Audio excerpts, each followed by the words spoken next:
The auctioneer's gavel came down on lot 47, a dusty jewelry box no one else wanted, and with that single strike, Martha Whitman unknowingly purchased evidence that would expose a century-old royal scandal and make her the owner of the most valuable lost treasure in European history. But before that $30 bid would transform her life, she had to survive what her own children were planning in the room next door. Before we dive into this incredible story of betrayal, discovery, and the power of a grandmother's intuition, make sure to smash subscribe, because tomorrow we have an extra special story that will blow your mind. Martha stood in the crowded estate sale, her weathered hands clutching the modest envelope containing her entire monthly grocery budget, $200 she'd saved by skipping medications and eating only toast for the past week. At 78 years old, she shouldn't have been rummaging through a deceased neighbor's belongings looking for items to resell, but desperation had driven her to this converted barn on the outskirts of Millbridge, Connecticut. The morning had started like too many others lately. Martha had awoken in the cramped basement apartment of her daughter Karen's suburban home, her arthritic joints protesting against the damp cold that seeped through the concrete walls. Richard, her husband of 56 years, was already awake, sitting on the edge of their narrow bed, staring at the final notice from the pharmacy. "We can't fill your heart medication without payment," he read aloud, though they both knew what it said. 3 months behind on his prescriptions, 2 months on hers. Their combined Social Security barely covered the token rent Karen charged them, leaving nothing for the medications that kept them functioning. "We'll figure something out," Martha had whispered, reaching for his hand. "We always do." But they both knew their options had dwindled to almost nothing. Their savings, $47,000 accumulated over a lifetime of careful spending, had vanished into their son Michael's failed restaurant venture 2 years ago. Their modest pension had been signed over to help Karen's husband, David, avoid bankruptcy after his gambling debts came to light. Even their car, a reliable Honda that represented their last vestige of independence, had been sold to cover what Karen called household expenses, but what Martha suspected went toward the new kitchen renovation upstairs. The irony wasn't lost on Martha as she heard footsteps above their heads, Karen's family preparing for another ordinary Saturday in their 4,000-square-foot home while she and Richard rationed their blood pressure pills to make them last longer. 5 bedrooms sat empty upstairs while they shared a basement space, originally intended for storage, their belongings reduced to what could fit in 2 suitcases and 3 cardboard boxes. It had been Karen's idea, presented as temporary after they'd lost their apartment. "Just until you get back on your feet," she'd said 18 months ago, though neither she nor David ever discussed how 2 elderly people on fixed income might accomplish that feat. Martha had noticed how quickly Mom and Dad's suite became the basement unit in conversation, how dinner invitations grew less frequent until they were cooking on a hot plate in their room to avoid disrupting the family routine. Richard tried to maintain his dignity, but Martha saw how each small humiliation chipped away at the man who'd provided for his family for 5 decades. He'd been a master electrician, his skilled hands keeping the lights on in countless homes. Now those same hands shook as he counted out coins for a loaf of bread, calculating if they could afford peanut butter this week. The estate sale had been Richard's idea, born from desperation and a lifetime of making do with less. Their neighbor, Eleanor Hartwell, had passed 6 weeks ago with no close family, her Victorian home and contents set for public auction. "Maybe we can find something to resell," he'd suggested, his voice carefully neutral to hide the shame of their reduced circumstances. Eleanor collected antiques. "Perhaps something valuable will go unnoticed," Martha had agreed, though the thought of profiting from a dead woman's possessions turned her stomach. But stomach turning had become relative when weighed against the very real possibility of Richard having a heart attack because they couldn't afford his beta blockers. The barn was already crowded when they arrived, filled with dealers and collectors who knew their business. Martha felt out of place in her threadbare coat, aware of the calculating glances that dismissed them as competition. She recognized several faces: Tom from the hardware store, Susan who worked at the library, neighbors who'd known them in better times. The careful way they avoided eye contact told Martha everything about how far she and Richard had fallen in public perception. They separated to cover more ground, Richard heading toward the tools and books, while Martha gravitated to the household items. She moved slowly through the tables, touching objects that triggered memories of her own former possessions. A china teacup reminded her of her grandmother's set, sold to pay for Michael's lawyer during his divorce. A silver frame made her think of the family photos now stored in Karen's attic, removed because they cluttered the basement space. Box lots lined one wall, miscellaneous items grouped together for bulk sale. Martha studied each one, looking for hidden value among the detritus of Eleanor's long life. Most contained the sad remnants that accumulate in any home: outdated electronics, mismatched dishes, yellowed linens. But Lot 47 caught her eye, not for any obvious reason, but because something about it felt different. The box itself was unremarkable, a cardboard banker's box with Attic East Wing written in faded ink. Inside, she could see costume jewelry tangled together, an old music box with a broken dancer, tarnished silver plate, and what appeared to be letters tied with ribbon. Nothing special to the casual observer, but Martha had developed an instinct for overlooked treasures during their months of penny-pinching survival. She lifted the music box carefully, feeling its weight. Heavier than expected, with intricate carved details obscured by decades of dust. Beneath it, partially hidden by the costume jewelry, was another box, this one made of leather-covered wood with brass hinges, green with age. It was locked, with no visible key among the items. Martha glanced around. Other buyers were focused on the furniture and artwork, items with obvious value. No one paid attention to an elderly woman examining box lots. She replaced the items carefully and made a mental note. Lot 47. Find anything? Richard appeared at her elbow, empty-handed but trying to maintain optimism. Maybe? Martha murmured. That box of jewelry and trinkets. Something about it. Richard peered into the box, his electrician's eye automatically assessing. That music box might be German, pre-war from the look of the mechanism. And that leather case, good quality, old. Might be worth the gamble if it goes cheap. The auction began at 10 a.m. sharp. Martha and Richard found seats in the back, watching as Eleanor's life was disseminated piece by piece. The furniture went for decent prices, the artwork for more than they'd guessed. Box lots always came last, when casual buyers had spent their budgets and dealers were calculating profit margins. Lot 47, the auctioneer finally announced. Miscellaneous jewelry, music box, letters, various items, starting at $20. Martha raised her hand, heart pounding. She had so little to spend, but something, instinct, desperation, or perhaps Eleanor's spirit urged her on. $20 to the lady in the back. Do I hear 30? A dealer in the front row turned, assessed the box contents from afar, and shook his head. Too much effort for uncertain reward. $20 going once, going twice. 30. A voice called from the side. Martha's heart sank as she recognized Bradley Cummings, a local antique dealer known for his sharp eye and deeper pockets. $30 to Mr. Cummings? Do I hear 40? Martha hesitated. $40 was groceries for a week, gas money for Richard's doctor appointments, a partial payment on their overdue phone bill, but Richard's hand found hers, squeezing gently. His eyes held the same desperate hope she felt. 40, Martha called, her voice stronger than she felt. Bradley turned to look at her, clearly recognizing the Whitmans. Something flickered across his face, pity, perhaps, or calculation about how desperately they needed money. He shrugged and turned away.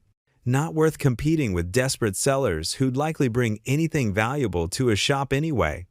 $40 going once, going twice, sold to Mrs. Whitman. Relief flooded through Martha as she made her way to the payment table. $40. They'd spent $40 they couldn't spare on a box of someone else's memories. But as she counted out the bills with shaking fingers, that strange certainty returned. This wasn't just any box. Eleanor had hidden something here, and Martha was meant to find it. They loaded the box carefully into Richard's arms, both pretending not to notice how he struggled with weight he once would have lifted easily. The walk to the bus stop, they no longer had a car, seemed endless. Other auction-goers passing them in vehicles loaded with their purchases. Should we open it here? Richard suggested when they finally reached the covered bus shelter. No, Martha decided. Let's wait until we're home, private. The bus ride back to Karen's neighborhood took 40 minutes, during which Martha held the box on her lap like precious cargo. Her imagination ran wild with possibilities. What if the music box was a valuable antique? What if the letters contained historical significance? What if she hardly dared hope there was real jewelry mixed in with the costume pieces? Karen's house sat on a cul-de-sac in the newer part of town, all manicured lawns and three-car garages. The basement entrance was around the back, a separate door that allowed Martha and Richard to come and go without disturbing the family.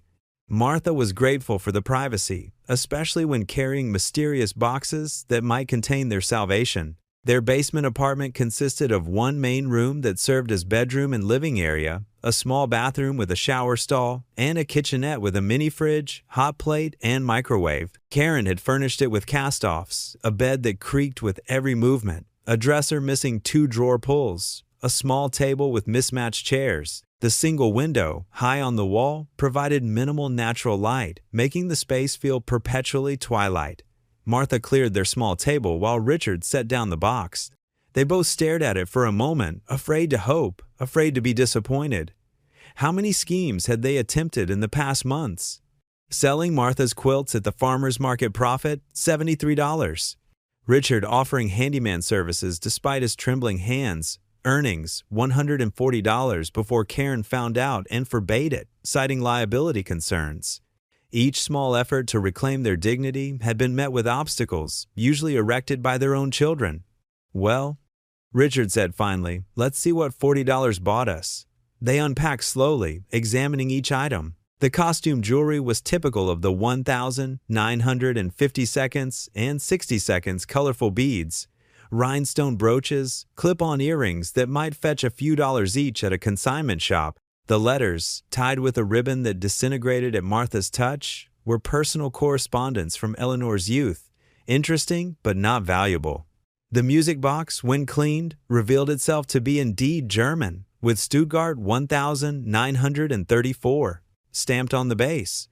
Richard wound the key carefully, and a tinny version of Edelweiss played while the broken ballerina listed to one side. Pretty, possibly worth something to a collector, but not the windfall they needed. That left the leather box. Martha had saved it for last, partly from anticipation, partly from fear that it too would disappoint. The lock was small but solid, resisting Richard's attempts to pick it with a straightened paperclip. There might be a key in the jewelry, Martha suggested, spreading the costume pieces across the table. They sorted through tangles of necklaces, orphaned earrings, and tarnished bracelets, finding nothing that looked like a key. Wait, Richard said, holding up the music box. Old boxes sometimes had hidden compartments. His fingers, despite their tremor, remembered the delicate work of his trade. He felt along the edges, pressed carved flowers, twisted decorative elements, then a soft click. A tiny drawer, no bigger than a matchbox, slid out from the base. Inside, wrapped in tissue paper so old it crumbled at their touch, lay a small brass key. Martha's hands shook as she fitted the key into the leather box's lock.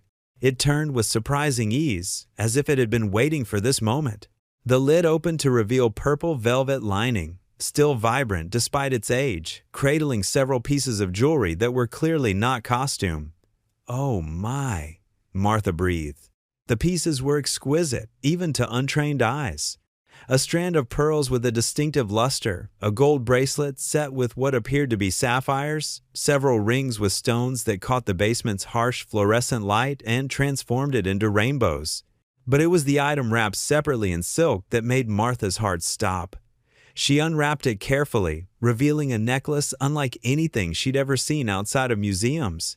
The central stone was a diamond, she was certain of that, but its size defied belief. Larger than a walnut, cut in a style she didn't recognize, surrounded by smaller diamonds that would have been impressive on their own. The setting was platinum or white gold, worked with a craftsmanship that belonged to another era when jewelry was art and time was no object. "This can't be real," Richard whispered. "A stone that size, it would be worth millions," Martha finished. "If it's real." They sat in stunned silence. the necklace catching light between them like a fallen star. Martha's practical mind immediately began cataloging objections. Eleanor Hartwell had been a modestly wealthy woman, but not millions of dollars wealthy. She'd lived in the same Victorian house for 60 years, drove a 10-year-old Buick, shopped at the same grocery store as everyone else. How could she have possessed something like this? "There's more," Richard said, reaching into the leather box. Beneath where the jewelry had rested was an envelope, yellowed with age. Written across it in fading ink, "For whoever finds this, the truth must be known." Martha opened it with trembling fingers, extracting several sheets of paper covered in Eleanor's careful handwriting. As she began to read aloud, the basement apartment faded away, replaced by a story that spanned continents and decades. "My name is Eleanor Marie Hartwell, and I have carried this secret for 67 years. The jewels in this box were not stolen, though I'm sure that's what history would claim if it knew where they ended up. They were given to me by their rightful owner on the night of November 3rd, 1957, and with them came a burden I've carried ever since." Martha paused, looking at Richard with wide eyes. Whatever they'd found, it was more than valuable jewelry. It was a secret someone had died protecting. "Keep reading," Richard urged. "I was 21, working as a lady's maid at the Savoy Hotel in London. She arrived on a foggy evening, alone despite her obvious nobility, requesting a room under an assumed name. I was assigned to attend her. She was perhaps 40, with the kind of beauty that comes from generations of careful breeding, but her eyes held a terror I've never forgotten." The letter went on to describe how Eleanor had helped the mysterious woman, who over the course of 3 days revealed herself to be Princess Katerina Volkonsky, cousin to the Russian imperial family. She had escaped the revolution with a portion of the Romanov jewels, living in hidden exile for 40 years. But someone had discovered her identity, and she knew her time was running out. "She pressed the leather box into my hands on her last night," Eleanor's letter continued. "She said the jewels were cursed with blood and sorrow, but they were also evidence of a truth that powerful people wanted buried. The large diamond, the Star of St. Petersburg, was thought lost in the revolution. Its existence proved that certain accounts of the imperial family's fate were false." Martha's voice faltered. The Star of St. Petersburg. Even she, with no knowledge of royal jewels, recognized that name. It had been one of the most famous diamonds in the world before vanishing in 1918. "There's more," she continued reading. "Princess Katerina told me that others who had protected these jewels had died mysteriously. She believed she would be next. She was right. The newspapers reported her death as a suicide, but I knew better.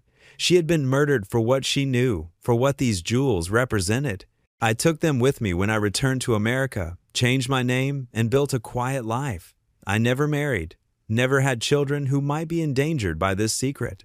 But now, at the end of my life, I find I cannot let the truth die with me. Whoever finds this, you must decide. Reveal the truth and risk everything, or continue the silence that has protected these treasures for a century."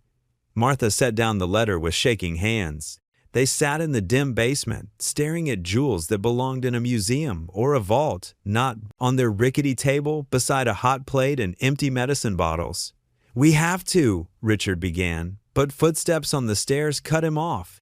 Martha moved with speed she didn't know she still possessed, sweeping the jewels back into their box and shoving it under their bed just as Karen's voice called down, "Mom? Dad? I need to talk to you." Karen descended the stairs in her designer athletic wear, fresh from her Saturday morning yoga class.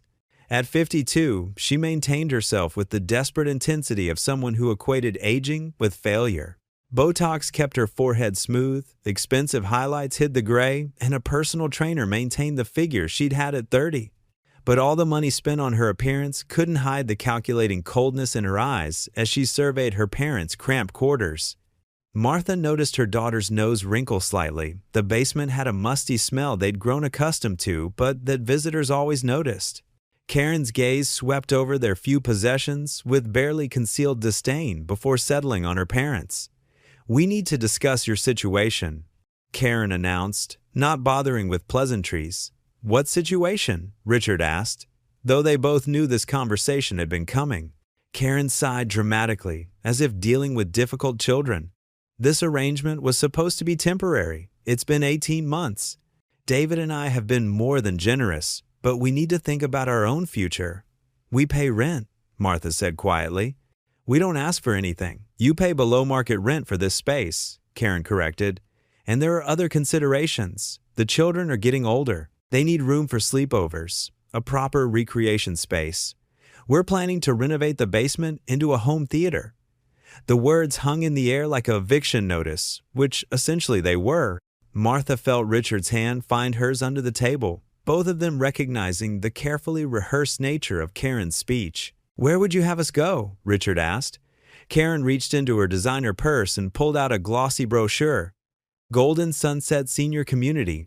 It's a lovely facility, very well rated. They have an opening in their assisted living wing. Martha took the brochure with numb fingers. The photos showed smiling seniors playing cards, eating in a cafeteria-style dining room, sitting in small rooms that looked like hospital quarters with better paint. The pricing sheet fell out $4,500 a month for a shared room, $6,000 for private. We can't afford this, Richard stated flatly. That's where you're wrong, Karen said, producing another set of papers. I've been doing research. With your Social Security, Dad's pension, and the sale of your remaining belongings, you could qualify for their payment plan. Plus, Medicaid would cover some costs once you spend down your assets. We don't have any assets left, Martha said. You know that. There are always options, Karen continued smoothly. Michael and I have discussed it. We could take out a loan against your future estate, manage your finances to ensure you're cared for. What estate? Richard's voice rose. What finances? We gave you everything already. Karen's expression hardened. That money went to family expenses, Dad. Michael's restaurant, our debt consolidation, we've all made sacrifices. But this victim mentality isn't helping anyone. You need professional care. Look at yourselves. You're not taking your medications properly. This living situation isn't healthy. And frankly, we're concerned about your mental capacity. Our mental capacity? Martha felt a chill that had nothing to do with the basement's temperature. Don't be dramatic, Mom, but let's be honest, you're both showing signs of decline. Forgetting things, making poor decisions, like wasting money at estate sales. Her gaze sharpened. Oh yes, I heard about your little shopping trip this morning. $40 on junk when you claim you can't. Afford medication? Martha's mind raced. How had Karen known? Then she remembered Bradley Cummings at the auction. His wife worked at Karen's dental office. Small-town gossip traveled fast. It's our money to spend as we choose, Richard said firmly. Is it though? Karen's smile was predatory. Because from where I'm standing, you're making increasingly irrational choices. That's why we've scheduled an appointment with Dr. Morrison next week. He specializes in geriatric assessment, determining competency levels for senior care placement. The word competency hit Martha like a physical blow. She'd heard horror stories of elderly people declared incompetent, their children taking control of everything. With power of attorney, Karen could sell their belongings, cash their Social Security checks, lock them away in whatever facility she chose. We won't go, Richard stated. Then you'll need to find alternative housing by the end of the month, Karen said, standing. I'm trying to help you here, but if you insist on being stubborn, she shrugged. David wants you out either way. At least at Golden Sunset, you'd have medical care and 3 meals a day. She climbed the stairs without waiting for a response, her footsteps echoing overhead as she returned to her comfortable life. Martha and Richard sat frozen, the Golden Sunset brochure between them like a death warrant. She planned this, Martha whispered. The whole thing, taking our money, isolating us here, now declaring us incompetent. We could fight it, Richard said without conviction. Legal battles required money they didn't have, and who would believe 2 elderly people living in a basement over their successful, well-presented daughter? Martha's eyes drifted to the bed, where the leather box lay hidden. An hour ago, it had represented hope. Now it felt like a target on their backs. If Karen discovered what they'd found, she'd declare it proof of their mental decline, spending their last dollars on costume jewelry. She'd never believe the truth, or worse, she would believe it and take everything. The necklace was the answer Martha couldn't quite see yet, a treasure worth millions, evidence of historical significance, and, according to Eleanor's letter, dangerous enough that people had died protecting it. What were two elderly people supposed to do with such a burden? As if reading her thoughts, Richard spoke quietly. We need to be very careful. If this is real, and I think it is, we can't just walk into a jewelry store or auction house. Questions would be asked, ownership challenged, and Karen would swoop in. Martha added, declare us delusional, take control of everything, including the jewels. They sat in their dim basement, millionaires in theory, paupers in reality, caught between an impossible fortune and an impossible situation. Outside, suburban life continued, lawns being mowed, children playing, normal people living normal lives without Russian diamonds hidden under their beds or daughters plotting to lock them away. What do we do? Martha asked, though she suspected Richard had no more answers than she did. For now, we hide it better, he said, and we start making plans. Real plans, not just hoping something will change. That night, after careful consideration, they moved the leather box inside an old suitcase in their closet, wrapped in towels to muffle any sound. The costume jewelry from Lot 47 they left visible, props to support the fiction that they'd wasted money on worthless trinkets. The music box sat on their dresser, its broken ballerina, a reminder that beautiful things could hide important secrets. Martha couldn't sleep. Every creak of the house made her heart race. Was it Karen coming to search their things? Every distant siren made her wonder if somehow, impossibly, someone already knew what they'd found. Eleanor's words echoed, cursed with blood and sorrow. How many people had died protecting these jewels? Would she and Richard be next? But as dawnlight finally crept through their high window, Martha made a decision. They wouldn't be victims, not of their children's greed, not of historical secrets, not of their own fear. Somewhere in the story of the Star of St. Petersburg was their salvation. She just had to be smart enough to find it. The morning brought new urgency. Richard woke with chest pains that he tried to hide, but Martha knew the signs. His nitroglycerin pills had run out 3 days ago. Without his beta blockers, his heart was working too hard, especially with the stress of Karen's ultimatum. We need to get you to the hospital, Martha insisted. With what money? An emergency room visit would destroy us completely. Besides, you know what Karen would do? Use it as evidence we can't care for ourselves. He was right, which made Martha angrier. They were trapped between health and autonomy, poverty and danger. But the jewels hidden in their closet represented a third option, if only she could figure out how to use them without destroying themselves in the process. I'm going to the library, Martha announced. Richard looked at her in surprise. Now? I need to research about the Star of St. Petersburg, about Eleanor, about our options. Knowledge is the only weapon we have right now. She took the bus to the Millbridge Public Library, a Carnegie building that had served the town for over a century. The librarian, Susan Chin, greeted her warmly. They'd known each other for years, back when Martha had volunteered for the library's literacy program. Martha, it's been too long. How are you and Richard? Getting by, Martha said, the automatic response that hid so much. I'm actually here for some research. Historical jewelry, specifically Russian imperial pieces.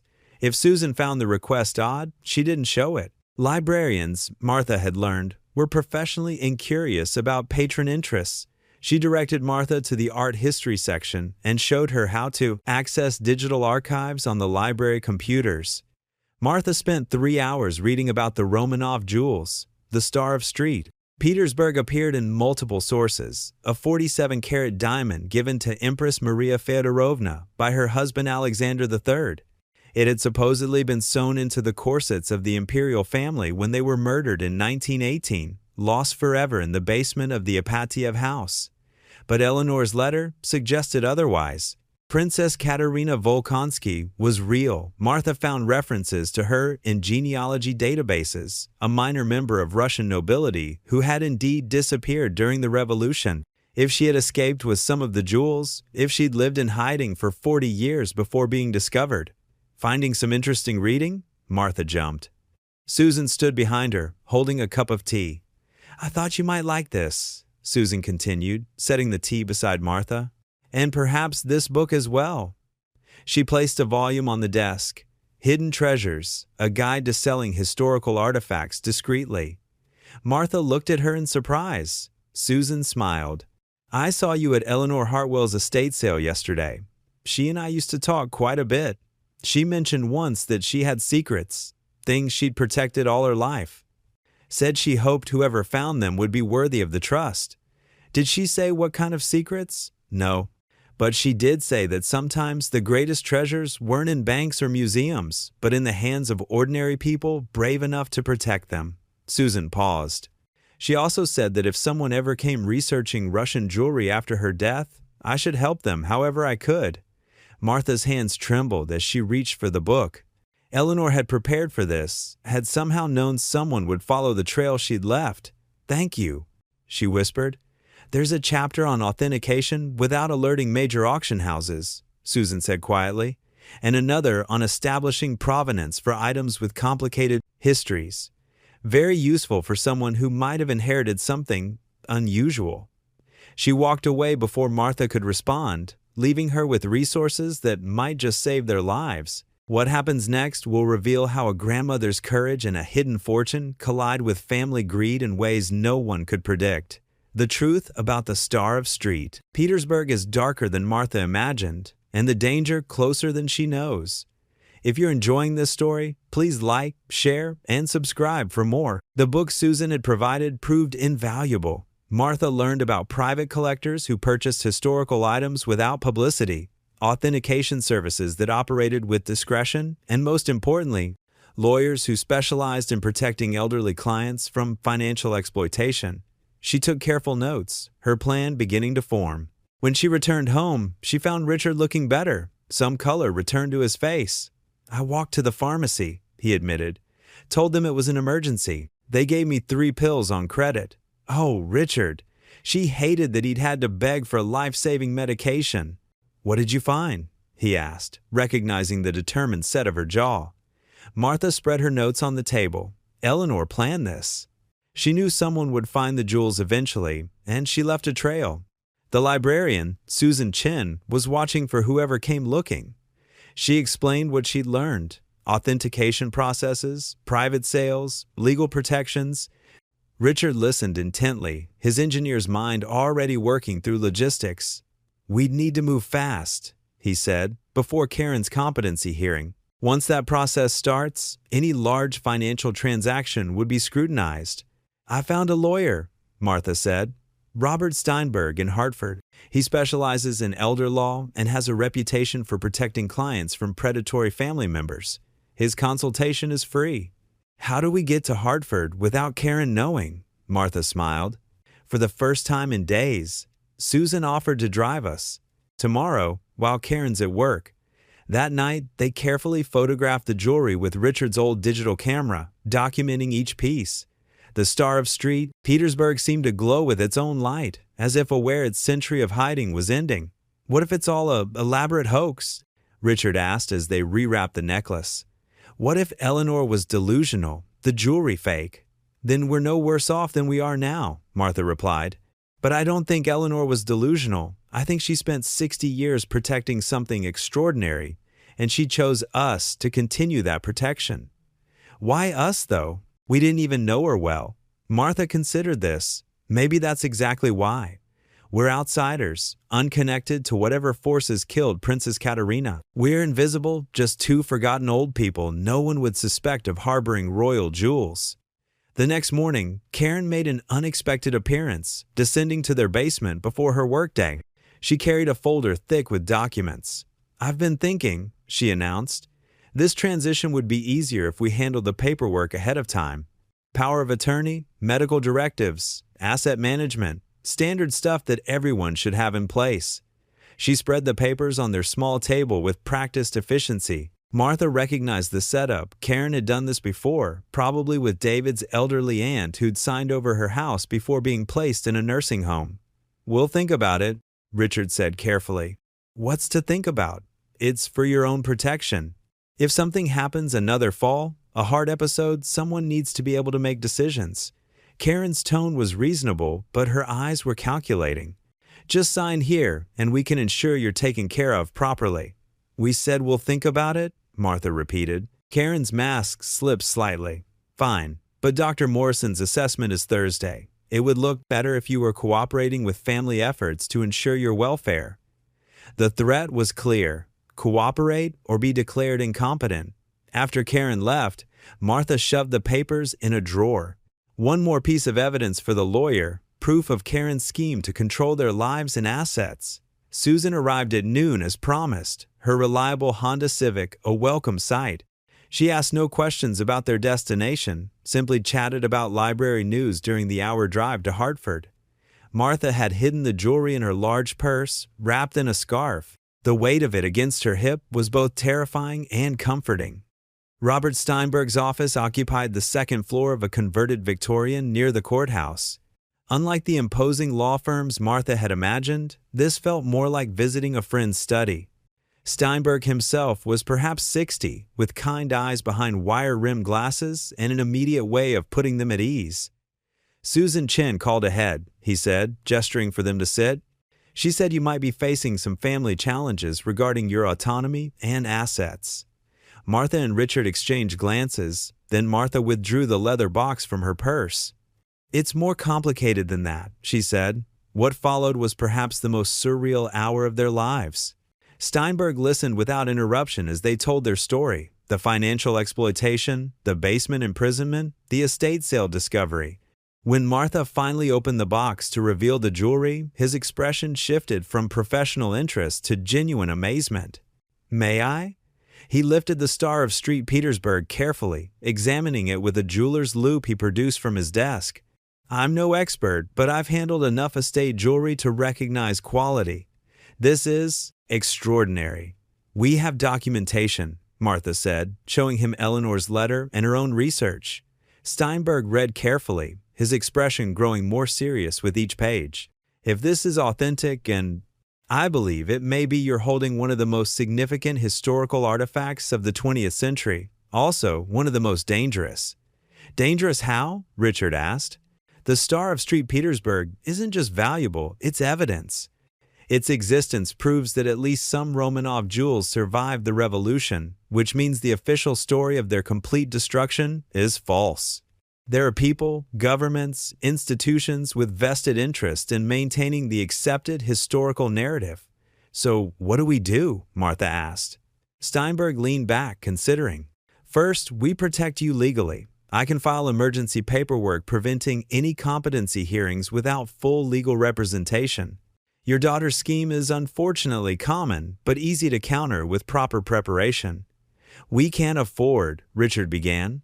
"My fee will be contingent on the eventual sale of the jewelry," Steinberg interrupted, "assuming authentication proves positive. Which brings us to the second step: we need discreet verification. I know someone." Steinberg reached for his phone, then paused. "Before I make this call, you need to understand something. Once we start this process, there's no going back. Authentication means creating a paper trail. Even discreet verification leaves traces. Are you prepared for that?" Martha looked at Richard, seeing her own determination reflected in his eyes. "We're already at risk," she said. "Our daughter is planning to lock us away. At least this gives us a fighting chance." The lawyer nodded and dialed. "Helena? It's Robert. I have clients with a rather extraordinary situation. Yes, the kind that requires your particular expertise. This afternoon would be perfect." He hung up and turned back to them. "Dr. Helena Marchetti, former curator at the Metropolitan Museum, now operates a private authentication service. If anyone can verify your jewelry without alerting the wider market, it's her." The drive to Dr. Marchetti's home took them through Hartford's historic district to a Tudor Revival mansion surrounded by high walls and security cameras. Martha clutched her purse tighter, acutely aware of the millions in jewels pressing against her hip. "Don't be intimidated by the security," Steinberg said as they waited at the gate. "Helena values privacy, her own and her clients'." The woman who answered the door defied Martha's expectations of a museum curator. Dr. Marchetti was perhaps 70, with silver hair and an elegant chignon and shrewd dark eyes that missed nothing. She wore surgical gloves and held a jeweler's loupe. "Robert didn't exaggerate," she said after introductions. "He used the phrase historically significant. In our business, that's not a term deployed lightly. They were led to a study that doubled as an examination room. Professional lighting, microscopes, and various testing equipment occupied one wall. The curtains were drawn, creating a sense of sealed privacy that made Martha breathe easier. "May I see what you've brought?" Dr. Marchetti asked. Martha withdrew the leather box with trembling hands. Even in the clinical lighting, the jewelry seemed to pulse with life. But when she unwrapped the Star of St. Petersburg, Dr. Marchetti actually gasped. "Madonna mia," she whispered, reverting to Italian in her shock. "This cannot be." But the cut, the clarity. She worked in silence for 20 minutes, examining each piece with methodical precision. Photography equipment captured every angle. A spectrometer analyzed the gem's composition. Small samples were taken for additional testing, with Martha's permission. "The pearls are natural, not cultured, Dr. Marchetti finally said. Consistent with early 20th century Russian preferences, the smaller pieces, the sapphire bracelet, the rings are exceptional, but not unprecedented. Court jewelry, certainly, but not imperial level. She paused, lifting the great diamond necklace. This, however, is it real? Richard asked. Oh, it's real. The question is whether it's what I think it is. She produced a leather-bound volume from her shelves, flipping to a marked page. The Star of St. Petersburg, 47 carats, cushion cut with specific faceting that creates an 8-pointed star effect in direct light. Given to Empress Maria Feodorovna in 1893, supposedly lost in 1918. She held the necklace under a specialized lamp. The diamond exploded with light, and there, clearly visible, was an 8-pointed star radiating from its center. Dear God, Steinberg breathed. There are perhaps 6 people in the world qualified to properly authenticate this, Dr. Marchetti said. I'm one of them, and I'm telling you, this is the Star of St. Petersburg. Its existence rewrites a portion of accepted history. Martha felt the room spin slightly. Richard's hand found hers, anchoring her to reality. What's it worth? Richard asked. At auction, with proper provenance, conservative estimate would be 80 to 100 million, possibly more, given its historical significance. The Oppenheimer Blue sold for 57 million, and it lacks the stone's royal connection and dramatic history. The number hung in the air like something solid, $80 million, hidden in their basement while they rationed blood pressure medication. But selling it won't be simple, Dr. Marchetti continued. Legal ownership is complex. The Russian government could claim it as cultural patrimony. The Romanov descendants might assert rights. And then there's the matter of how Princess Katerina obtained it originally. She was saving it from the Bolsheviks, Martha said. Eleanor's letter explained, I'm sure she was, but courts require more than letters. You'll need to establish a clear chain of custody, prove Eleanor Hartwell's legal possession, then your right to inherit through purchase. Dr. Marchetti looked at Steinberg. You'll earn your contingency fee on this one, Robert. There's something else, Martha said, withdrawing Eleanor's letter. She mentioned the jewels were dangerous, that people had died protecting them. Dr. Marchetti read the letter, her expression darkening. Princess Katerina Volkonsky. Yes, I know that name. She was rumored to have escaped with a fortune in Romanov jewels. Several mysterious deaths in the 1,950 seconds were connected to searches for her. If Eleanor helped hide her, are we in danger? Richard asked bluntly. Possibly. There are still people, collectors, governments, criminal organizations who track Romanov treasures. The Star of St. Petersburg isn't just valuable, it's symbolic. Its reappearance would be international news. Martha felt a chill. They'd wanted to save themselves from poverty and Karen's schemes, but they'd stumbled into something far larger. What do you recommend? Steinberg asked. Document everything immediately. Create legal provenance before anyone knows what you have. I'll write a formal authentication report, but keep it sealed for now. Then you need to decide, sell quickly and quietly to a private collector, or go public and maximize value but also exposure. We need money now, Richard said. Medical bills, legal fees, somewhere to live that isn't our daughter's basement. Dr. Marchetti nodded sympathetically. I might know someone. A collector who specializes in Imperial Russian artifacts. Discreet, pays well, asks few questions. But you'd get perhaps 30% of auction value.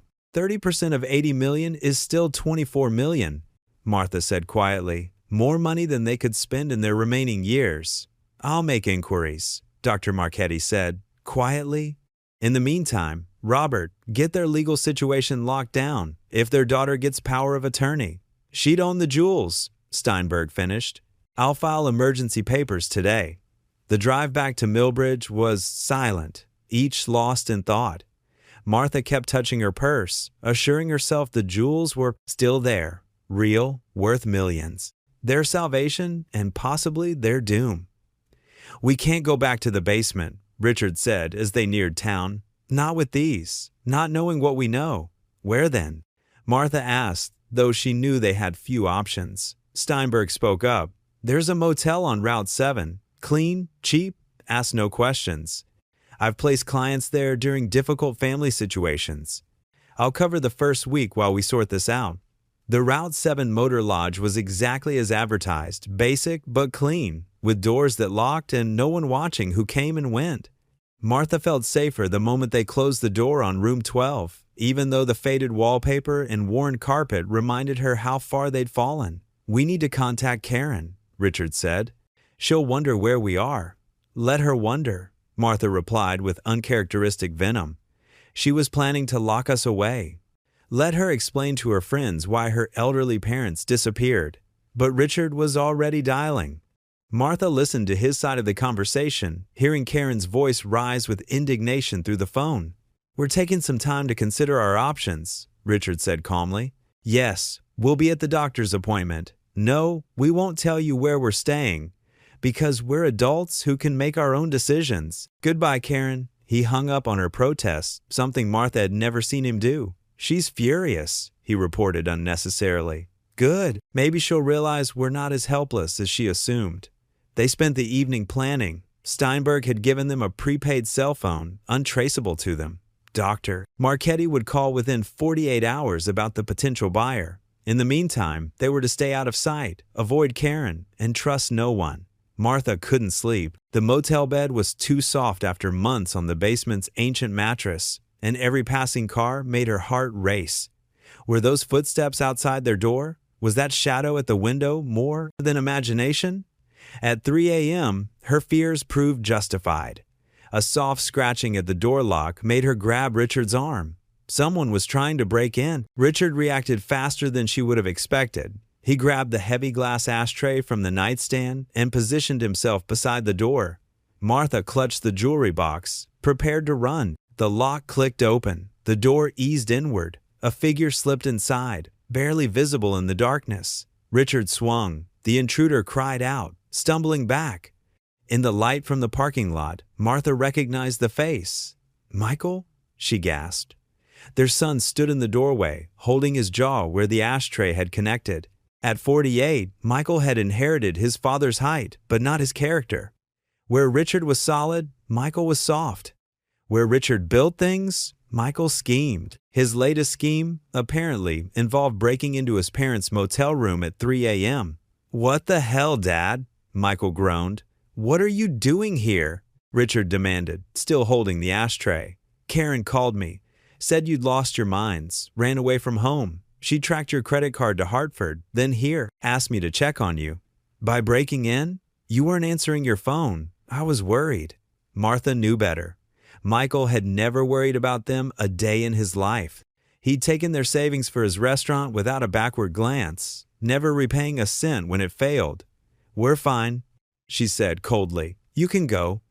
But Michael's eyes had found the leather box she clutched. His expression shifted, calculating. What's that, Mom? Nothing that concerns you. Funny. Karen said you blew $40 at an estate sale. Said you bought a box of junk jewelry. He stepped closer. That doesn't look like junk. Richard moved between them. Leave, Michael, now. Or what? You'll hit me again? Elder abuse is a serious charge, Dad. Maybe Karen's right about the competency hearing. The threat hung between them. Martha saw their future. Unspooling Michael and Karen united in declaring them unfit, taking control of everything, including the jewels they didn't even know about yet. Get out, she said quietly. Get out and don't come back. Michael smirked.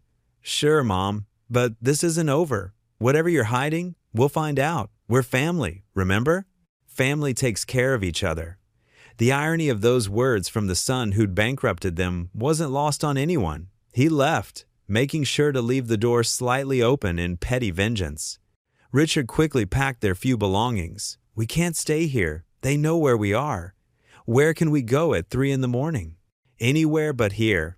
They loaded their suitcases into a taxi Richard called, abandoning the motel for the dubious safety of the Greyhound bus station. As they waited for the first morning bus to anywhere, Martha clutched the jewelry box and wondered if they'd made a terrible mistake. The jewels were supposed to save them, not paint a target on their backs. The 5:47 a.m. bus to Boston had few passengers, shift workers, students, people with stories they'd rather not tell. Martha and Richard took seats in the back, exhausted but too wired to sleep. We need a new plan, Richard said. They won't stop now, not when they sense we're hiding something valuable. Martha's phone, the prepaid one from Steinberg, buzzed. A text from an unknown number. Dr. M gave me this number. Urgent, we meet. Boston Public Library, 2 p.m. Come alone. A friend of Eleanor's? She showed Richard, who frowned. Could be a trap. Could be, but what choice do we have? We can't run forever. Boston's South Station was overwhelming after Millbridge's quiet. They stored their suitcases in lockers, keeping only the jewelry in Martha's purse. Every face seemed threatening, every security camera a threat to their anonymity. They had hours to kill before the library meeting. Richard suggested they find a clinic for his medications, but Martha worried about creating a paper trail. Instead, they sat in a small diner, nursing coffee and watching the clock.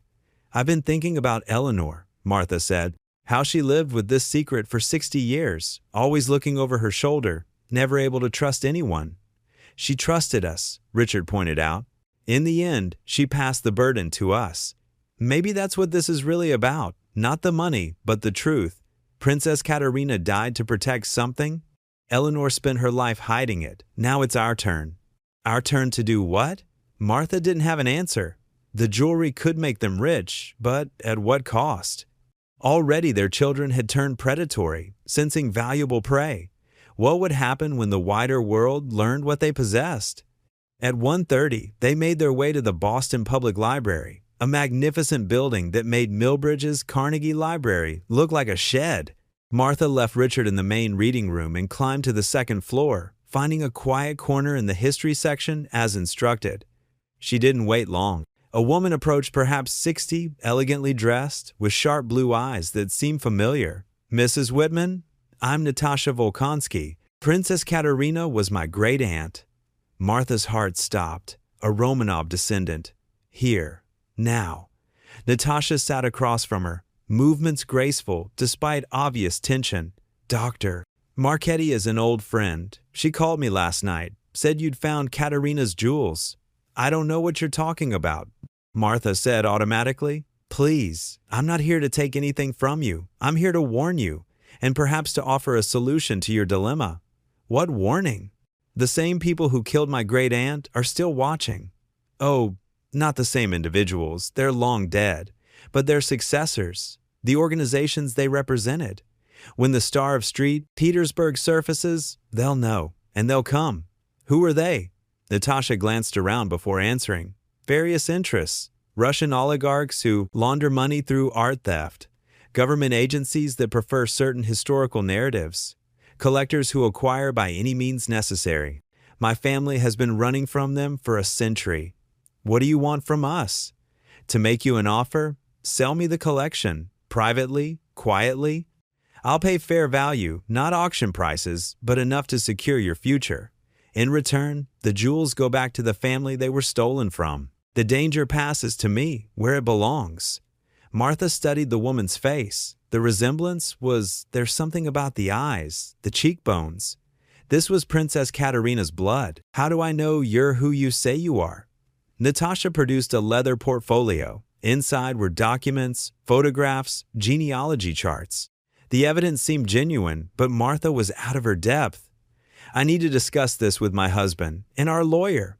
Of course, but please, be quick. My sources say inquiries have already begun. Someone at the auction house recognized your names, remembered you bought Eleanor's box. They're connecting dots. She left a card with only a phone number. I'm staying at the Copley. Call when you decide. But Mrs. Whitman, don't wait too long. My family's enemies have no qualms about eliminating obstacles. Martha found Richard where she left him, pretending to read a newspaper. His face was pale. We need to go, he said urgently. Now. What happened? That man by the reference desk. He's been watching me for 20 minutes, and I saw Michael outside. He followed us here. They left through a side entrance, Martha's mind racing. How had Michael tracked them to Boston? The taxi driver? The bus ticket seller? Money could buy information from anyone desperate enough. Where? Richard asked as they emerged onto Boylston Street. The Copley Plaza. We're meeting Natasha Volkonsky's offer. Who? Martha explained as they walked, constantly checking behind them. The elegant hotel lobby felt like sanctuary, all marble and crystal, and doormen who kept out the uninvited. Natasha answered immediately. Her suite was enormous, old-world elegant. She'd changed into casual clothes, but still looked like displaced royalty. You're being followed, she said without preamble. My security noticed them outside. Our son, Martha admitted. He's helping our daughter try to get us declared incompetent. Ah, family. Natasha's smile was bitter. They do complicate things. Tea? It was surreal, discussing $100 million jewels over Earl Grey, like ladies at a social club. But Natasha's offer was real. $15 million, cash transferred to an offshore account. No questions asked, no paper trail leading back to them. That's a fraction of what they're worth, Richard said. It's also $15 million more than you have now, Natasha countered, and it comes without the danger of public sale. No government claims, no legal challenges, no mysterious accidents. We need our lawyer, Martha insisted. By all means. But understand, once lawyers are too deeply involved, containment becomes impossible. Papers get filed, records created. My offer expires at midnight. They called Steinberg from Natasha's suite. He listened to the proposal, asked pointed questions, then gave his assessment. It's not the best price, but it might be the safest option. $15 million properly invested provides security for life. And Mrs. Volkonsky is right about the complications of public sale. Can we trust her? Martha asked. Can you trust anyone with that much money involved? At least her claim to the jewels has moral weight, if not legal standing.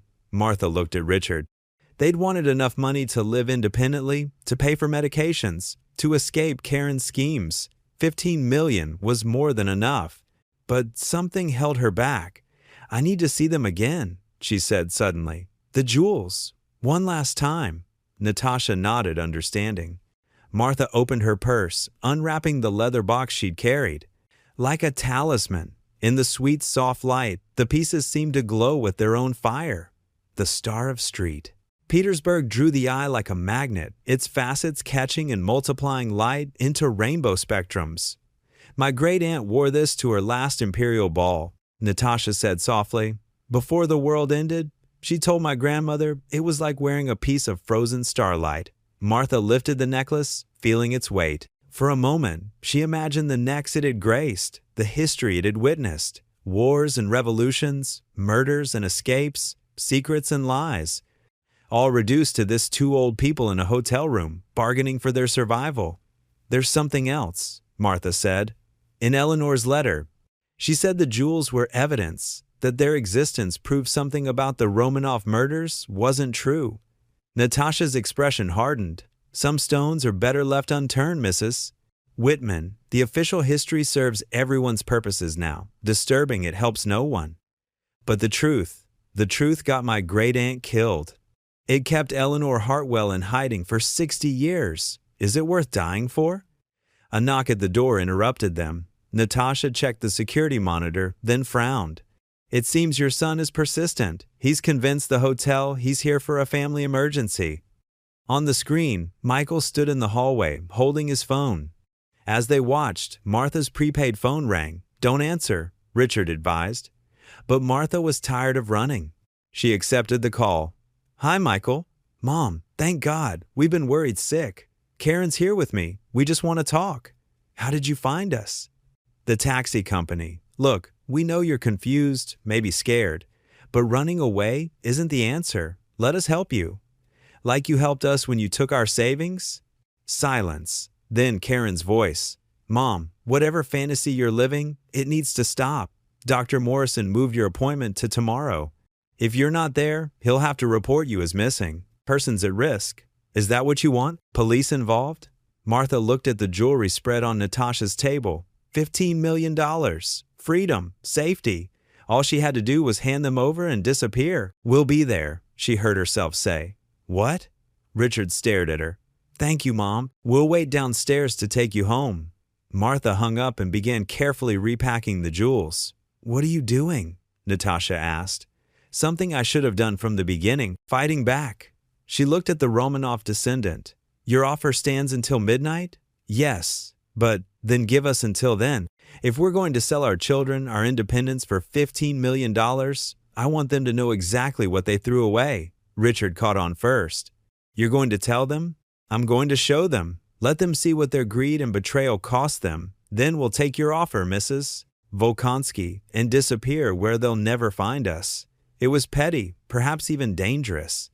But after months of humiliation, Martha wanted her children to know they'd underestimated their parents one last time. What happens next will change everything Martha and Richard thought they knew about their discovery. The truth about the Star of St. Petersburg is more explosive than anyone imagined, and the danger closer than ever. If you're enjoying this story, please like, share, and subscribe for more. They descended to the lobby like condemned prisoners walking to execution. Michael and Karen waited by the concierge desk, their faces masks of false concern that cracked when they saw their parents. "Finally," Karen said, "do you have any idea how worried we've been?" "Worried about your inheritance, maybe," Richard muttered. Michael stepped forward, all false charm. "Come on, Dad. Let's get you home. We can sort this out as a family."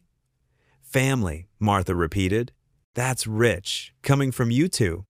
But she allowed them to lead the way to Karen's Mercedes SUV. The drive back to Millbridge took 2 hours, during which Karen alternated between scolding and guilt trips while Michael played good cop, asking about their adventure in Boston. "So what was in the box, Mom?" he finally asked directly. "The one from the estate sale?" "Junk," Martha said. "Costume jewelry. Worthless." "Then why run? Why the hotel?" "Because we're entitled to make our own mistakes with our own money," Karen snorted. "What money? You're broke, remember?" "Because you gave everything to help your family." "Funny how that help only flowed one direction," Richard observed. They pulled into Karen's driveway as dusk fell. The house looked exactly as it had 2 days ago, but everything had changed. Martha clutched her purse, the jewels pressing against her side like a secret armor. "We'll stay in the basement tonight," she announced. "Tomorrow, after the doctor's appointment, we're leaving." "Leaving for where?" Karen demanded.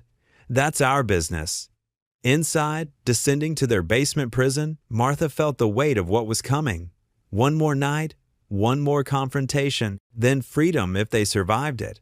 But as they reached their cramped quarters, a figure emerged from the shadows by their bed. Not Michael or Karen, someone else entirely. Someone who'd been waiting. "Hello, Mr. and Mrs. Whitman," the stranger said. "I believe you have something that belongs to my employer." The man in their basement held a gun with the casual ease of someone who'd used it before, and Martha knew with cold certainty that Eleanor Hartwell's 60-year secret had finally come calling, with her and Richard trapped between their predatory children upstairs and a killer in their own room. But sometimes, when you're 78 years old with nothing left to lose, you discover that courage isn't about not being afraid, it's about being terrified and fighting back anyway. Before we dive into this heart-stopping conclusion, make sure to smash subscribe because tomorrow we have an extra, special story for you that will blow your mind. The stranger was perhaps 50, with the kind of forgettable face that would blend into any crowd. Gray suit, neutral expression, hands steady on the weapon, professional, Martha realized. Not some thug, but someone who killed efficiently and without emotion. "Sit," he commanded, gesturing to their bed. Martha and Richard complied, her mind racing. Karen and Michael were upstairs, oblivious to the danger in their basement. Not that they'd help, they'd probably negotiate for a finder's fee. You're here for the jewels, Martha stated. The Star of St. Petersburg belongs to my employer. Has for decades, even if Eleanor Hartwell didn't know it. We've been waiting for her to die, watching for the estate sale. Imagine our surprise when two nobodies walked away with our property. It's not your property, Richard said. It belonged to the Romanovs. The man shrugged. Ancient history. What matters is who controls it now. The necklace, please. Martha's purse lay on the floor where she dropped it in shock. Such a small thing to die for, leather and fabric holding rocks, essentially, but rocks that men had killed for across a century. It's in there, she said, nodding toward the purse. Get it, slowly. Martha rose on unsteady legs, reaching for the bag. As her fingers closed on the leather, she made a decision that would have shocked her even days ago. She was done being a victim. No, she said. The gun shifted toward Richard. I wasn't asking. Shoot him, Martha said, her voice steady despite her terror. Go ahead. Two elderly people found dead in their daughter's basement. Police investigation, media attention. Your employer won't get the jewels. They'll be in evidence lockup for years. The man's eyes narrowed. He hadn't expected resistance from an old woman in a house dress. Or, Martha continued, you can listen to my proposition. Mom, Richard warned. But she ignored him. You know about the jewels, but do. You know about the authentication, the lawyer, the Romanov descendant who's already made an offer? She was bluffing, partially. He might know everything, but his slight frown suggested otherwise. Explain. Dr. Helena Marchetti authenticated the collection this afternoon. Papers filed, insurance documentation created. The Star of St. Petersburg is officially found. If we die, it becomes the center of an international incident. You're lying. Martha carefully opened her purse, pulling out not the jewels but her phone. Call her yourself. Speed dial 3. The man hesitated. In that moment of uncertainty, footsteps sounded on the stairs. Mom? Dad? Karen's voice. Who are you talking to? The gunman moved with practiced speed, weapon disappearing inside his jacket. When Karen appeared, she saw only a well-dressed man standing uncomfortably in her parents' space. Who's this? She demanded. Mr. Smith from Adult Protective Services. Martha lied smoothly. We called them about our situation. He's documenting the living conditions you've subjected us to. Karen's face went through several expressions: shock, anger, calculation. This is a private family matter. Exactly what I was telling Mr. Smith, Martha said. How our daughter took our life savings, relegated us to a basement, and now wants us declared incompetent to seize what little we have left. The gunman, trapped in the lie, played along with professional adaptability. Concerning allegations, Miss Whitman, Karen Whitman Davies. And whatever my parents have told you is clearly influenced by their declining mental state. Interesting. They seem quite lucid to me. This basement arrangement, however, he looked around with genuine disgust. Michael appeared behind his sister. What's going on? Our parents called social services, Karen hissed. Of all the ungrateful, actually, the gunman said, I called them. Anonymous tip about elder abuse? Just doing my job, investigating. He pulled. I had a business card, probably fake, but official looking. I'll need to interview you both. Upstairs, please. Your parents have rights to privacy during questioning. It was surreal, watching their would-be killer protect them from their children. But he clearly wanted the jewels without witnesses or complications. This is harassment, Karen declared. I'm calling our lawyer. Please do. He can meet us at my office tomorrow when you come in for formal statements. The man's tone brooked no argument. Whatever his real profession, he projected authority. Karen and Michael retreated upstairs, whispering furiously. The gunman waited until their footsteps faded. Clever, he admitted, but that only delays things. Long enough to make a deal, Martha said. You want the jewels. We want to live. There's a solution. I'm listening. The Romanov descendant Natasha Volkonsky offered us $15 million, cash, tonight. We sell to her, take our money, disappear. Your employer intercepts her after the sale. You get the jewels, we get our freedom, everyone wins except the Russian princess, the man considered. Why would you betray her? Because she's a stranger and we're desperate. Because $15 million means nothing if we're dead. Because I'm 78 years old and tired of being everyone's victim. Richard stared at his wife. This cold pragmatism was new, born of desperation and betrayal. But he trusted her instincts. Call your employer? Martha urged.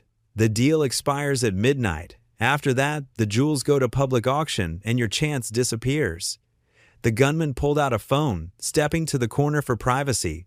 His conversation was in a language Martha didn't recognize: Russian, Ukrainian, something Eastern European. When he returned, his expression was unreadable. My employer agrees, but we accompany you to the exchange. Any tricks? Any alerts to police? We just want this over. Martha said truthfully, Get the jewels. Let's go. Martha retrieved the leather box from her purse, hands steady despite her pounding heart. As they climbed the basement stairs, she caught Richard's eye. He gave the slightest nod. He understood her real plan. In the kitchen, Karen and Michael waited like ambushed predators. Where do you think you're going? Karen demanded. Out, Martha said simply. With him? She pointed at the gunman. I looked up Adult Protective Services. They have no Mr. Smith. The gunman's hand moved toward his jacket, but Martha intervened. You're right, Karen. He's not from social services. He's a private investigator we hired to document your theft and abuse. We're going to his office now to sign the papers that will protect us from you. Theft? Abuse? We're your children. No, Richard said quietly. You're vultures who happen to share our DNA. Children don't steal from their parents. Children don't lock them in basements. Children don't plot to have them declared incompetent. Michael stepped forward. You can't leave. Not until we know what you're hiding. The gunman moved then, fluid and dangerous. He didn't draw his weapon, didn't need to. Something in his stance, his eyes, made both Karen and Michael step back. Your parents are leaving? He said softly. You're going to let them. Any interference will be unfortunate. They walked out the front door, Martha and Richard's first use of that entrance in months. The gunman's car waited in the driveway, expensive and anonymous. As they drove away, Martha didn't look back at the house that had been their prison. The hotel? The gunman asked. Yes, the Copley Plaza. She's in the penthouse. During the drive to Boston, Martha texted Natasha from her prepaid phone, coming now with the jewels. Have the money ready. We're not alone. My children insisted on witnessing the sale. Please play along. The response came quickly. Understood. Security will be informed. The gunman glanced at her phone but said nothing. Perhaps he assumed she was simply confirming the meeting. Boston's evening traffic was thick, giving Martha time to refine her plan. The leather box sat heavy in her lap, containing treasures that had destroyed so many lives. Princess Katerina, dead for protecting them. Eleanor, living in shadows for 60 years. Now Martha and Richard, caught between greed and violence. But Eleanor had chosen them for a reason, not randomly, Martha now believed, but deliberately. Two invisible elderly people who would be underestimated by everyone, their children, the criminals, even the Romanovs. Who better to finally end this bloody chain? The Copley Plaza's doorman recognized them from earlier, waving them through with professional discretion. In the elevator, the gunman stood close enough that Martha could smell his cologne, expensive, understated. Even killers had their vanities. Natasha answered her door wearing silk pajamas and a wary expression that deepened when she saw their companion. Mrs. Whitman. I wasn't expecting. Guess. My children insisted on witnessing our transaction, Martha said carefully. Mr. Smith represents their interests. Natasha's eyes flicked to the gunman, cataloging and categorizing with the instincts of someone born to survival. Of course. Please, come in. The suite's living room had been prepared for business documents laid out. A banker's box, presumably containing cash. Two serious-looking men standing by the windows. Bodyguards, Martha realized. Shall we make this quick? Natasha suggested. I believe we agreed on terms earlier. Martha set the leather box on the coffee table. $15 million US, transferred to our designated account. Actually, Natasha said, I prefer cash for transactions like these. Clean, untraceable. She gestured to the banker's box. As requested. The gunman tensed slightly. Cash was harder to track, easier to steal, perfect for his purposes. Martha opened the leather box with trembling fingers. The jewels spilled across the table, pearls, sapphires, diamonds, catching light like fallen stars. And at the center, the Star of St. Petersburg, magnificent and cursed. Natasha lifted the great diamond reverently. Aunt Katerina wore this to her last ball in 1917. She danced until dawn, knowing the world was ending. How poetic, the gunman said dryly. The verification? Natasha produced Dr. Marchetti's authentication documents. The gunman examined them with surprising expertise, finally nodding approval. Then we're agreed? Martha asked. One moment. Natasha studied her carefully. I must ask, why sell to me? You could get more at auction. Martha met her gaze steadily. Because some things matter more than money. These jewels have been burden enough. Let them go home. Something passed between the women, understanding, perhaps even approval. Natasha nodded slowly. Then, yes, we're agreed. She gestured to her bodyguard, who brought forward the banker's box. $15 million. Would you like to count it? That won't be necessary, the gunman interrupted. We trust you. He was already calculating, Martha knew, how to eliminate everyone in this room, take both the jewels and the money. She'd given him the perfect opportunity, enclosed space, limited witnesses, millions in untraceable cash. But Martha had one more card to play. Actually, she said, reaching into her purse, there's something else, something I didn't mention earlier. She pulled out a small velvet pouch. From it spilled a ring not valuable looking, just a simple gold band with modest stones. But Natasha gasped when she saw it. That's impossible. Eleanor kept this separate, Martha explained. Said it was the most important piece. Called it the Tsarevich's ring. The gunman frowned. That wasn't in the inventory. No, Martha agreed, because Eleanor knew its true value wasn't monetary. This ring proves something historians have argued about for a century. The Tsarevich Alexei survived the basement massacre, at least initially. The room went completely still. Even the bodyguards seemed to stop breathing. You're saying, Natasha whispered. I'm saying Eleanor's letter contained more than just provenance for jewels. It contained testimony from Princess Katerina about that night in Ekaterinburg, about which Romanovs actually died in that basement and which were smuggled out before the execution. It was all fabrication, of course. The ring was Martha's own wedding band, removed moments ago in the car. But she'd done enough research to make the lie plausible, and the hunger in everyone's eyes told her she'd succeeded. Where's this letter? The gunman demanded. Safe, Martha said, with our lawyer. To be opened only if something happens to us. You're lying. Am I? Why do you think we chose to sell now, so suddenly? The jewels are valuable, yes, but they're nothing compared to information that could rewrite Russian history. Governments would pay billions to suppress or reveal that truth. She turned to Natasha. Your family has been running for a century, but what if you could stop? What if you could prove the Romanov line never truly ended? Natasha's hand shook as she reached for the ring. This inscription, it's in Alexei's hand, his private cipher. Of course it wasn't. It was their initials and wedding date in simple English. But Natasha wanted to believe, needed to believe, and Martha gave her that gift, wrapped in deception. The letter, Natasha breathed. This Goodno Kummer. I must see it. After we're safe, Martha said firmly. After the transaction is complete and we've disappeared. Your money buys the jewels tonight. The letter, that's a future negotiation. The gunman's calculation had changed entirely. Kill everyone now and he'd get jewels and money but lose potentially priceless historical intelligence. Let them live and his employer would have leverage for the real prize. Clever, he murmured, and Martha heard grudging respect. The next 10 minutes passed in tense choreography.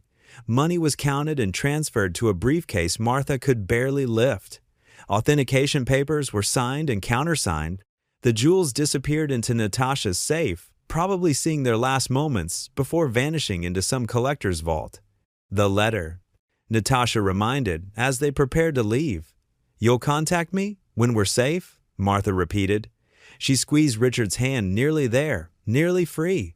They rode the elevator down in silence, the gunman carrying their $15 million with professional ease.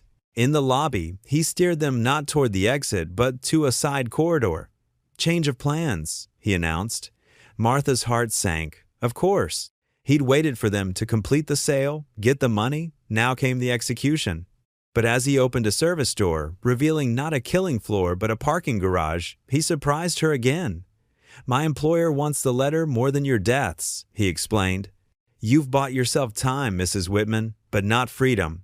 We'll be watching. When you surface, wherever you go, we'll know. And eventually, you'll give us what we want. He handed Martha the briefcase. $15 million, heavy as hope. There's a car rental desk in the lobby. He continued. I suggest you use it. Your children are probably watching your credit cards, so use cash. Disappear tonight. Don't make us hunt you. Why? Richard asked. Why let us go? The man almost smiled. Because your wife played the game perfectly. Because killing you now would be wasteful. Because my employer respects intelligence, even in enemies. He paused. And because I'm curious to see how two elderly Americans managed to disappear with $15 million and half the world looking for them. He walked away without another word, leaving them alone in the garage with their fortune and their fear. The letter doesn't exist, Richard said unnecessarily. He'll figure that out eventually, but by then, Martha hefted the briefcase. We'll be ghosts. They returned to the lobby, rented a car with cash, and drove into the Boston night. No destination in mind yet, just away. Away from children who'd betrayed them, from killers who'd tracked them, from lives that had become unbearable. We did it. Richard said wonderingly as they reached the interstate. Not yet, Martha corrected. We've got money and a head start. Now we need to truly vanish. How?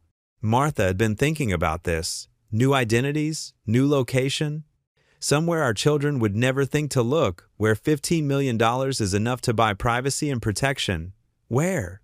She smiled for the first time in days. Remember that article I read at the library about Americans retiring abroad? Costa Rica has no extradition treaty with Russia. Beautiful weather, good health care, and a large expat community where we'd blend in. You want us to become international fugitives? I want us to become free. They drove through the night, stopping only for gas and supplies. By dawn, they'd reached New York. Martha found a hotel that accepted cash, where they could rest and plan. In their room, she opened the briefcase. $15 million in neat bundles. Blood money. In a way, payment for jewels that had cost so many lives, but also liberation. First things first, she said, pulling out the prepaid phone. She dialed Steinberg's number. The lawyer answered on the second ring, alert despite the early hour. Mrs. Whitman, I've been worried. We're safe. The sale went through. We have the money. Thank God. And the buyer? Has what they wanted, mostly. She didn't elaborate about the fictional letter. We need your help with the next phase. New identities? Complete packages, passports, histories, everything. Can you arrange it? I know people. It'll take a week, maybe 2. Where are you? Mobile. We'll stay that way until the documents are ready. What about your children? Martha's voice hardened. What about them? They made their choice. Now we're making ours. They'll report you missing. Let them. 2 confused elderly people wandered off. Tragic, but hardly a federal case. Steinberg chuckled. You've thought this through. We've had nothing but time to think, trapped in that basement. Now we're done thinking. We're acting. After ending the call, Martha turned to Richard. He sat on the bed, staring at the money with a mixture of awe and fear. It's really happening, he said. We're really going to disappear. Second thoughts? He shook his head slowly. No, just processing. This morning we were prisoners in our daughter's basement. Now we're millionaires planning to flee the country. Funny how life works. Martha sat beside him, taking his weathered hand. All those years of sacrifice, saving for retirement, being good parents. And it took becoming bad ones to save ourselves. We're not bad parents, Richard protested. No, we're about to vanish without a word, leaving our children to wonder if we're alive or dead. Taking $15 million they'll never know we had. Sounds pretty bad to me. Sounds like justice. They spent the day making preparations. Martha cut and dyed her hair at a drugstore, transforming her silver waves to auburn. Richard shaved his beard, revealing a face Karen hadn't seen in decades. Simple changes, but effective. They bought new clothes, nondescript and forgettable, disposed of anything that could identify them, became ghosts incrementally, shedding their old lives piece by piece. That evening, Martha made one last call, not to their children, that bridge was burned, but to Susan Chin at the Millbridge Library. Susan? It's Martha Whitman. Martha, there have been people here asking about you. Your daughter, some men in suits. Are you all right? I'm fine. Better than fine. I wanted to thank you for your help and to ask one more favor. Anything. In about a month, you'll receive a package, books for the library, donated anonymously. Make sure they go into circulation? Of course.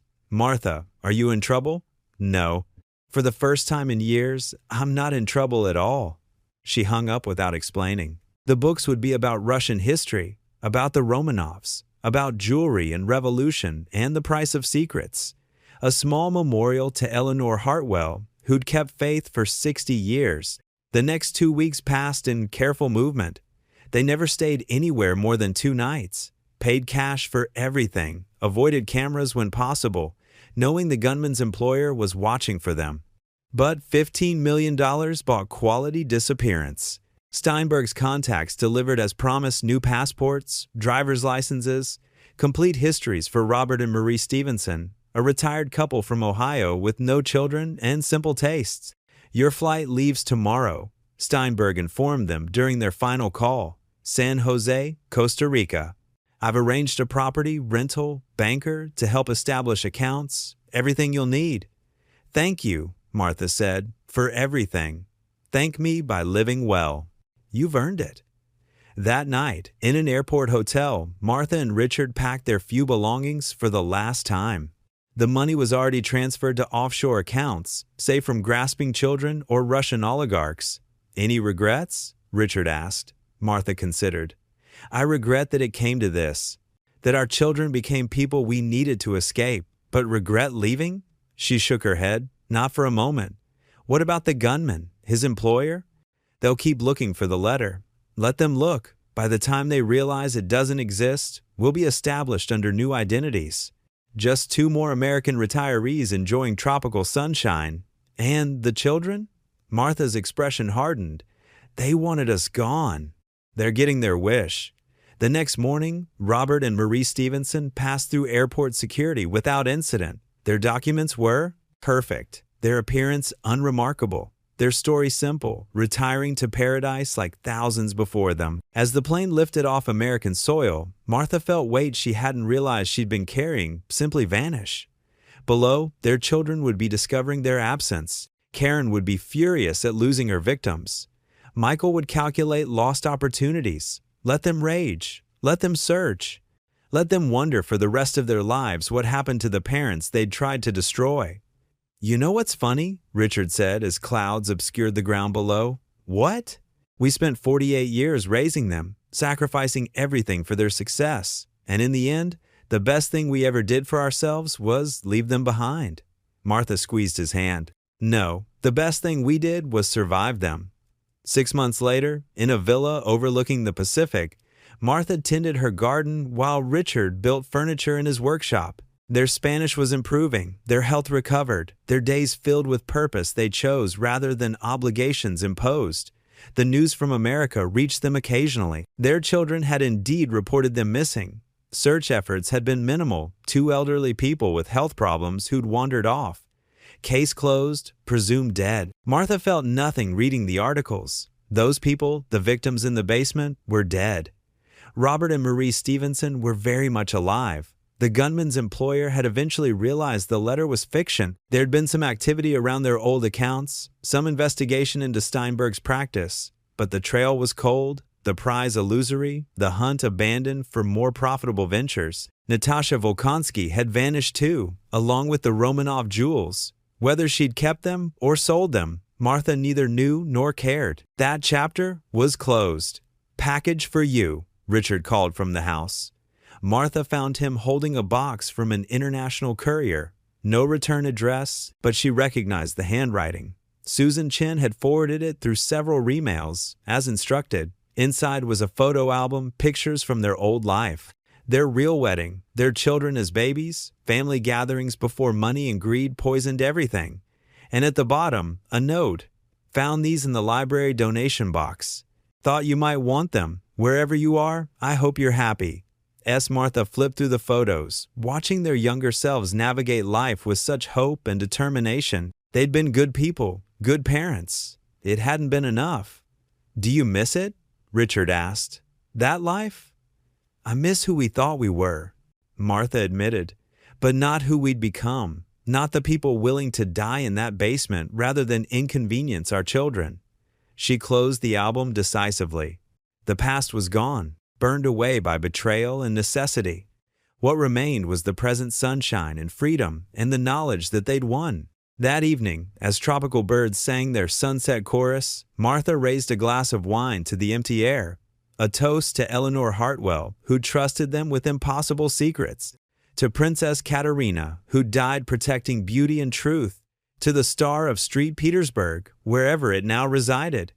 But mostly to themselves, two people who discovered that sometimes the only way to win an unfair game is to refuse to play. What shall we do tomorrow? Richard asked, settling beside her on the terrace. Whatever we want, Martha replied. Isn't that the point? He smiled, looking younger than he had in years. I love you, Marie Stevenson, and I love you, Robert. They sat in comfortable silence, watching the sun set over their new life. $15 million hadn't just bought them escape, it had bought them the chance to discover who they were when not defined by others' needs. The children who'd schemed to lock them away would never find them. The killers who'd hunted them had moved on to other prey. The jewels that had caused so much sorrow had found their way home, wherever that might be.